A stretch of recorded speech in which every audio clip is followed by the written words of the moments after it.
बोला कि आप समर्पित हो जाए तो लक्ष्मी आपके घर आएगी। बात वहां की नहीं है। जो असली इम्तिहान है ना समर्पण का, वो तब है जब आपको कामयाबी मिल जाती है, जिस पर आप कामयाब हो जाते हैं। असली टेस्ट समर्पण का तब शुरू होता है जिस पर आप आरडी बनते हैं, एलडीडी बनते हैं और जीडीडी बन जाते हैं। क्या उसके बाद आप अपनी अपलाइन के प्रति समर्पित हैं या नहीं, ये आपका इम्तिहान है। और ज्यादातर लोग वहीं चूक कर जाते हैं, वहीं गलती कर जाते हैं। मैं चाहूंगा स्लाइड को आगे बढ़ाया जाए। ये अगर आप गौर से देखें, बहुत पीछे करिएगा, यहां पर आपको छिपकली नजर आ रही है, दिख रही है? Yes sir. एक छिपकली वो है जो नीचे पहले जमीन पर है, जमीन से चलते हुए छत पे जा रही है, दीवार पर चढ़ी और फाइनली छत पे आ गई। अब जब छत पर होती है छिपकली तो कैसे होती है? ऐसे ही, राइट? बहुत सारी छिपकली के मन में ये भ्रम आ जाता है कि ये दीवार मैंने रोकी हुई है, अगर मैं ऐसे हट जाऊंगी तो छत गिर जाएगी। लेकिन क्या ऐसा है?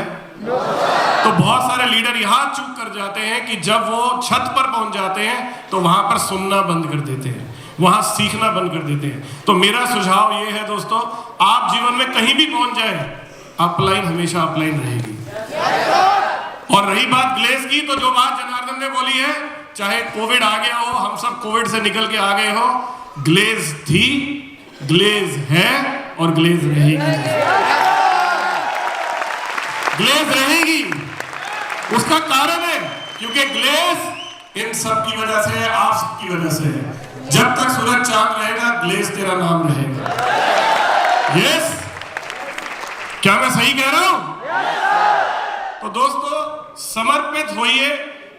समर्पण एक बार कर दिया तो फिर उसके बाद एक चीज जीवन में कभी अपने आगे मत लाइए, और वो है अहंकार। क्योंकि जब अहंकार आता है ना, जिस दरवाजे से अहंकार अंदर आता है, उसी दरवाजे से समर्पण बाहर चला जाता है। अहंकार आ जाता है, उससे बच के रहिए। जिनसे आपने सीखा, जिनकी उंगली पकड़कर आप आगे बढ़े, जिस पर आप कहीं पहुंच गए, अगर आपने सुनना बंद कर दिया, सीखना बंद कर दिया, समझ लीजिए वहां से पतन शुरू हो जाएगा। क्योंकि बाप हमेशा बाप ही होता है। यस? तो इस बात को कभी भी भूलिएगा मत। क्लियर है दोस्तों? आगे चलते हैं। नेक्स्ट, फाइनली यहां पर एक बात लिखी है, पावे वही जो करे समर्पण, मिट्टी में भी सोना उपजे अगर साफ हो मन का दर्पण। राइट? आगे बढ़ते हैं। जो अगला सा है इसके बाद, सीखना। बिना समर्पण के क्या सीखा जा सकता है? आप सीख किससे सकते हैं? गुरु से। और गुरु के प्रति समर्पित होना बहुत जरूरी है। यस और नो? तो इसलिए दोस्तों, इस बिजनेस को अगर आपने करना, जैसे भी थोड़ी देर पहले कोई कह रहा था कि सीख, जब आप गोप जी कह रहे थे कि जब आप साइकिल नहीं जानते चलाना तो आपको डर लगता है, लेकिन जब आप सीख जाते हैं तो आपका डर भाग जाता है, डर खत्म हो जाता है। राइट? उसी तरह से दोस्तों, जो इंपॉर्टेंस सीखने की है इस बिजनेस में, वो बहुत ज्यादा है।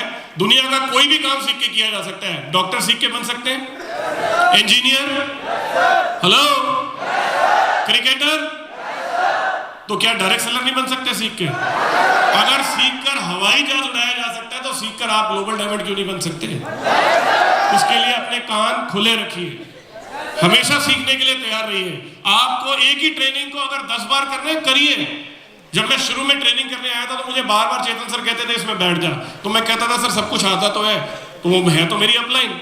उन्होंने बोला अगर तुझे सब कुछ आता तो एक काम कर, अब मत बैठ। तो मैं बड़ा खुश हो गया, कहते चल अब तो लेना शुरू कर दे, अब आज से तू ट्रेनिंग लेगा। मैंने कहा नहीं, ट्रेनिंग तो नहीं ले सकता। तो उन्होंने बोला क्यों? मैं कहा पूरी नहीं आती। कहते फिर बैठ जा। तो ये अपलाइन होती है। कहते या तो सुन ले या फिर बोल ले, और जब तक बोल नहीं रहा तब तक सुनता रहे, और जिस दिन लगे बोलूंगा उस दिन उधर से इधर आ जाना, तब तक अटेंड करना है। तो सीखने की जो कला है वो ये कहती है कि आपको सिखाने के लिए सीखना है। किसके लिए सीखना है? सिखाने के लिए। आप जब भी कुछ सीखें तो ये सोचे मुझे अपनी डाउनलाइन को सिखाना है। यस? फिर साइड चलाते रहिए। सीखने के ऊपर अगर मैं बात करूं तो जो सबसे बड़ा उदाहरण इस बिजनेस में मुझे लगता है वो हमारे बीच में यहाँ पर मौजूद है। उन्हें मैं बुलाना चाहूंगा, मिस्टर राजेश कुमार पासवान। आइए एक बार हम उनको सुनते हैं कि इस बिजनेस में ट्रेनिंग की क्या इंपॉर्टेंस है और क्यों इस बिजनेस को सीख के करना चाहिए। जोरदार तालियां राजेश पासवान जी के लिए।